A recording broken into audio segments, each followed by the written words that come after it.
my parents were volatile. And there was hitting, screaming, yelling from both of them. That must have been awful. Yeah, it changes your brain for sure.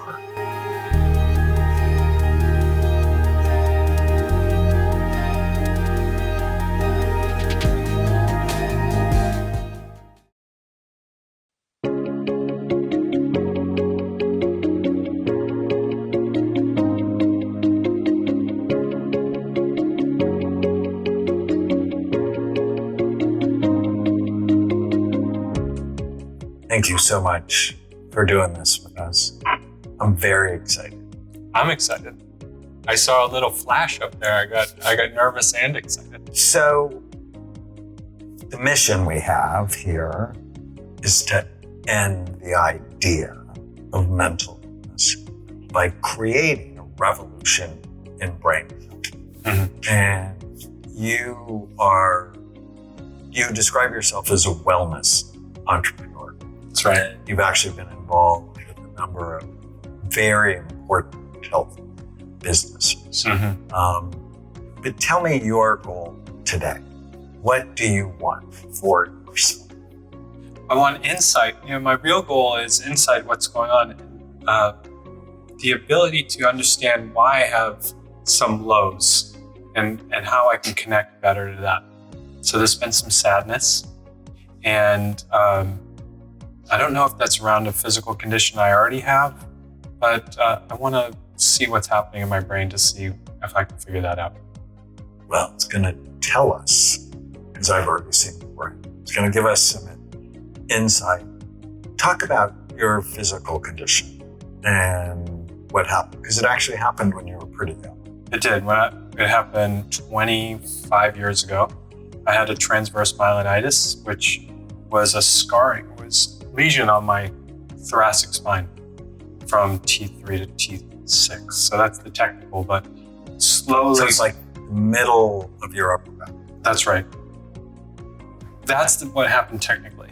But what happened to me was I was a healthy, active athlete, college swimmer, a big athlete throughout my life, always the strongest in the room. And I started to feel numbness in my foot, and then numbness up my body, up to my waist. And then I started to walk with a limp, and then I got very, very ill. And I went all over the world trying to figure out what was happening and couldn't. So for the last 25 years, it's been undiagnosed.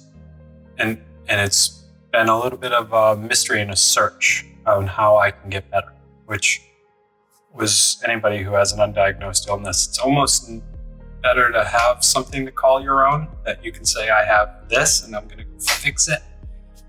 So you have to live with a little bit of ambiguity and what could happen next and overcome that. So it's been difficult that way. It's been wonderful too, in the sense of it's led me. It's created a path for me. It's created a purpose for me. It's created a way for me to help others. And it's put me into the health world. So I read your history as I went through it. So your body got attacked at 20. Not sure why. Was it an infection? Was it something else? You've been screened for things like Lyme and Epstein-Barr and herpes. And those tests come up negative? I have Epstein-Barr. I have that in my system. I do not have Lyme or other things. I've been screened for everything. And I wrote a book about this. I went all over the world for it. So we talked about the sadness, the isolation. Your depression score was 0. Well, it was 1. Your hope score is really high. But your ACE score is 5. Tell me about it. Oh, it was tough growing up. It was tough at home in the sense of my parents were volatile. They were drinkers. My father had anger issues, and my mother knew, I think she was the victim. And she would, they played this codependent role really well. If he was the abuser and she was the victim, and she would set him off. And there was hitting, screaming, yelling from both of them. And then between the two of them. And that happened for years. That must have been awful. Sounds awful. It was awful. It was awful. Yeah, it changes your brain for sure. I'm doing it. Did I tell you I'm doing this huge study on ACE scores? No. I have 15,000 tests. Really? And all their scans. And it clearly changes the brain. No, I'm assuming it's not for the better. Well, it's just different. So, this is total brain. Total brain. Not terribly stressed, not anxious. Your mood's not as good as it could be, but it's 42 out of 100, so it's not 12. I'll take it. Your memory is awesome, but your focus, poor, planning, and processing speed, not as good as it could be. About to make that better. Mm-hmm. We totally see this with trauma. Yeah. And then something that protects you, conscious negativity bias. When this is in the red, people generally get depressed. But it's sort of in the middle. What does that mean, conscious? For a long time. It's, well, how fast does your brain go to what's wrong? Right. As opposed to what's right. Yeah. And you're sort of in the middle, which is good. But I bet if you didn't pick the job you did, it wouldn't be good.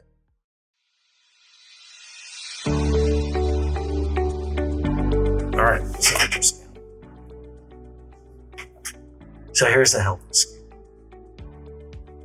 We look at your brain. You have a beautiful cerebellum. But your anxiety centers are working way too hard. Really? And your mood center. This is called your insular cortex. And there's a little bit, this is your anterior cingulate gyrus. If you connect these dots, it looks like a diamond. Yep. Which often goes with emotional trauma in the past. And your posterior cingulate right here is busy. That means you are not headed for dementia. That's good news. That is good news. Right? But you do get sad, and that's probably your medial thalamus, that if we could calm it, and I love Saffron, 24 randomized controlled trials showing it's equally effective to antidepressants with virtually no side effects. Right. So, but let's look at the surface. You have a really good brain. I've seen lots of 47-year-old brains. You have a really good brain.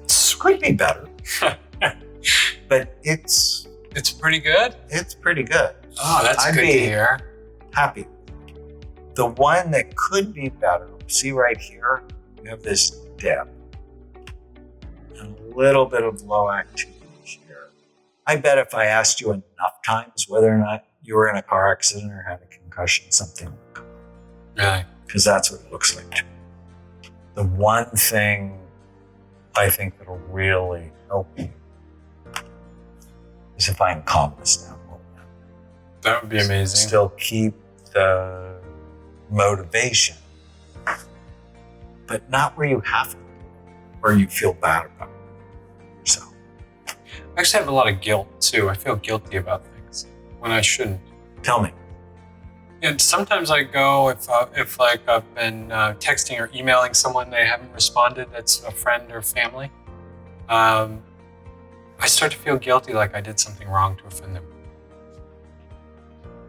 And maybe I did, but also I think it's with hyperactive. Your relationships growing up being so unpredictable. Right. And they happened when you were young.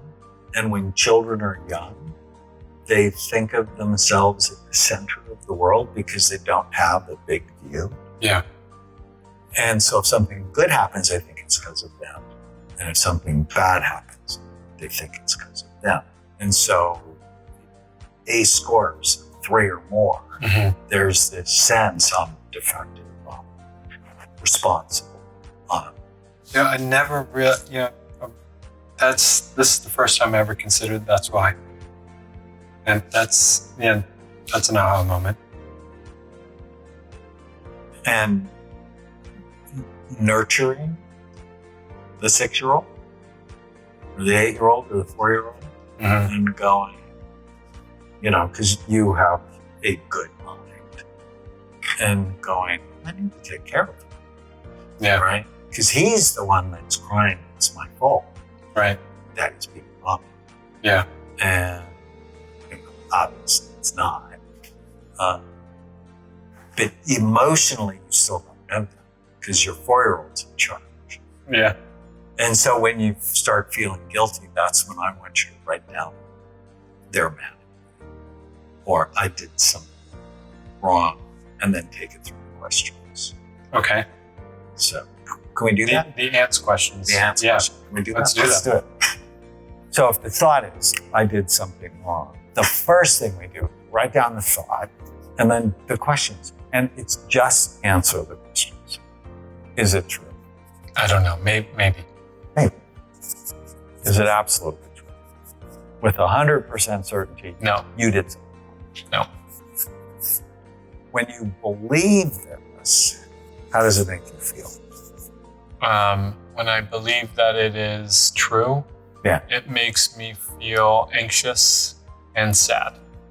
Without the thought, if you couldn't have the thought, how would you feel?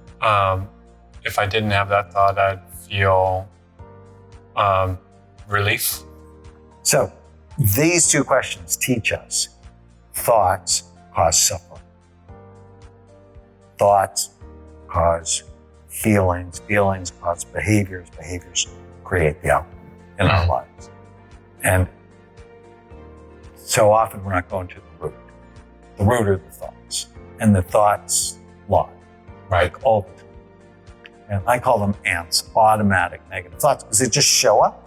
And they're based on all sorts of things. They're based on complex chemical reactions. They're based on what's going on in your genetic material. We actually know that if there's trauma in your grandparents, that your parents are more likely to suffer addiction, right, depression. And they give that epigenetic change to you.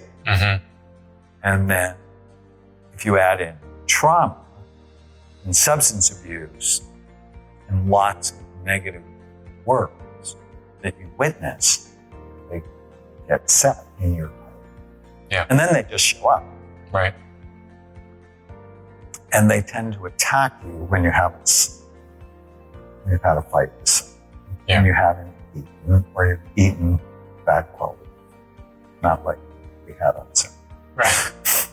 The fifth question, it's my favorite question, is take the original thought, I did something wrong, and turn it to the opposite.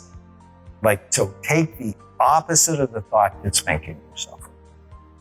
And then ask yourself if that's true. I did something right. I did something right. The turnaround becomes the meditation. Does this make sense? It sure does. I love it. Thank you. So get your brain healthy, your mind directed, your relationships could become better if you're not attacking yourself. I am very happy that my brain looks good. I have a good looking brain. You have a good look, but now I want you to keep it that way. And I want you to ask yourself this question every day, whatever you do. Is this good for my brain or bad for it? I can do that. And I appreciate you. This was great. Thank you.